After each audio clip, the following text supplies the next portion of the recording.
Hi, welcome back to Crazy Veg. ഇത് നമ്മൾ നാടൻ തട്ടുദോശയുടെ വീഡിയോ ആയിട്ടാണ് വന്നിരിക്കുന്നത്. നല്ല പഞ്ഞി പോലത്തെ നാടൻ തട്ടുദോശ തയ്യാറാക്കാനായിട്ട് 1 കപ്പ് പച്ചരി വേണം. അതിലേക്ക് 1/4 കപ്പ് ഉഴുന്ന്, 1/2 ടീസ്പൂൺ ഉലുവ. ഉഴുന്ന് മുഴുവൻ ഉഴുന്ന പരിപ്പാണ് എടുത്തിരിക്കുന്നത്. ഉലുവ ദോശയ്ക്ക് നല്ല രുചിയും മണവും ഒക്കെ കിട്ടാനായിട്ട് ആണ് ചേർക്കുന്നത്. അപ്പോൾ ഇതൊരുമിച്ച് ചേർത്തിട്ട് നന്നായിട്ട് കഴുകി ആവശ്യത്തിന് വെള്ളം ഒഴിച്ചിട്ട് ഒരു 4-5 മണിക്കൂർ കുതിർക്കാനായിട്ട് വയ്ക്കാം. ഇപ്പോൾ ഒരു 5 മണിക്കൂർ കഴിഞ്ഞിട്ടുണ്ട്. അപ്പോൾ നന്നായിട്ട് കഴുകി വെള്ളമൊക്കെ കളഞ്ഞ് നന്നായിട്ട് കഴുകി എടുത്തിട്ടുണ്ട്.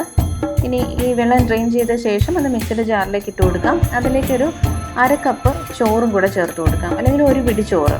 എന്നിട്ട് അത് നികരുന്ന രീതിയിൽ വെള്ളം ഒഴിച്ചു കൊടുക്കാം. അപ്പം ദോശ നല്ല സോഫ്റ്റായിട്ട് കിട്ടാനാണ് നമ്മൾ ചോറിട്ട് കൊടുക്കുന്നത്.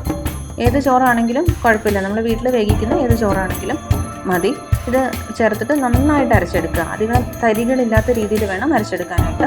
ഇനി ഇതൊരു 6 മുതൽ 8 മണിക്കൂർ വരെ ഫെർമെൻറ്റ് ചെയ്യാനായിട്ട് നമുക്ക് മാറ്റി വയ്ക്കാം. ഇപ്പോൾ രാത്രിയിലാണെങ്കിൽ ഒരു രാത്രി മുഴുവനായിട്ട് വയ്ക്കാം.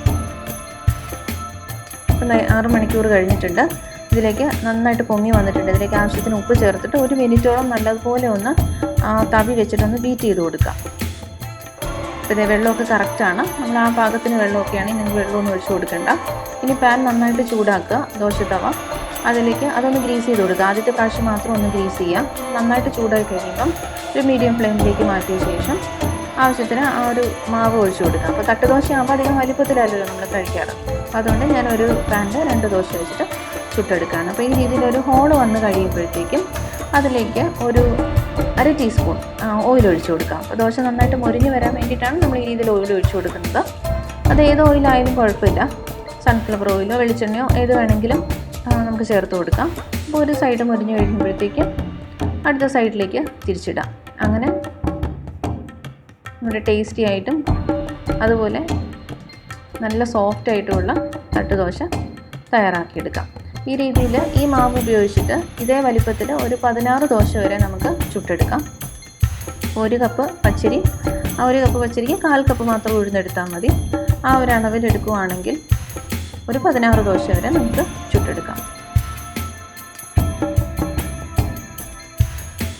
നല്ല സോഫ്റ്റായിട്ടുള്ള നാടൻ തട്ടുദോശ തയ്യാറായിട്ടുണ്ട്. അപ്പോൾ ഇതിന് നമുക്ക് ചട്നിയോ സാമ്പാറോ ഒക്കെ ചേർത്തിട്ട് കഴിക്കാം. അപ്പോൾ ഇതിന് ചേർക്കാനായിട്ടുള്ള 3 തരം ചട്നിയുടെ റെസിപ്പീസ് ഞാൻ ഓൾറെഡി അപ്ലോഡ് ചെയ്തിട്ടുണ്ട്. അപ്പോൾ അതിൻ്റെ ലിങ്കും കൂടി ഡിസ്ക്രിപ്ഷൻ ബോക്സിൽ കൊടുക്കുന്നുണ്ട്. നിങ്ങൾ അതും കൂടി ഒന്ന് കണ്ടു നോക്കുക. ഇനി ഇതേ മാവ് ഉപയോഗിച്ചിട്ട് തന്നെ നമുക്ക് ഗീ റോസ്റ്റ് എങ്ങനെയാണ് തയ്യാറാക്കുന്നത്, നെയ് റോസ്റ്റ് തയ്യാറാക്കുന്നത് എങ്ങനെയാണെന്ന് കൂടി നോക്കാം. അതിന് വേണ്ടിയിട്ട് നെയ്യും കൂടി എടുക്കാം. ഇനി ഒരു പാൻ വയ്ക്കാം. പാൻ നന്നായിട്ട് ചൂടായി കഴിയുമ്പോൾ മീഡിയം ഫ്ലെയിമിലേക്ക് മാറ്റാം. എന്നിട്ട് മാവ്, ഒരു തവി മാവ് ഒഴിക്കുക. അത് വളരെ കനം കുറച്ച് വട്ടത്തിൽ പരത്തിയെടുക്കാം.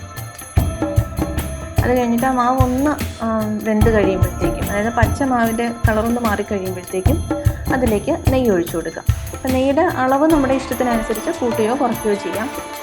അത് കഴിഞ്ഞിട്ടൊരു 4-5 മിനിറ്റ് കൂടെ അങ്ങനെ തന്നെ വയ്ക്കുക. മീഡിയം ഫ്ലെയിമിൽ അങ്ങനെ തന്നെ വയ്ക്കുക. അടച്ചു വയ്ക്കേണ്ട ആവശ്യമൊന്നുമില്ല. എന്നിട്ട് അപ്പോഴത്തേക്കും നമ്മുടെ ദോശ നന്നായിട്ട് മുരിഞ്ഞ് വരും. ഇത് റോൾ ചെയ്തോ മടക്കിയോ നമ്മുടെ ഇഷ്ടത്തിന് എടുക്കാം. നല്ല ക്രിസ്പി ആയിട്ടുള്ള ഗീ റോസ്റ്റും നമുക്ക് അതേ മാവ് കൊണ്ട് തന്നെ തയ്യാറാക്കിയെടുക്കാം.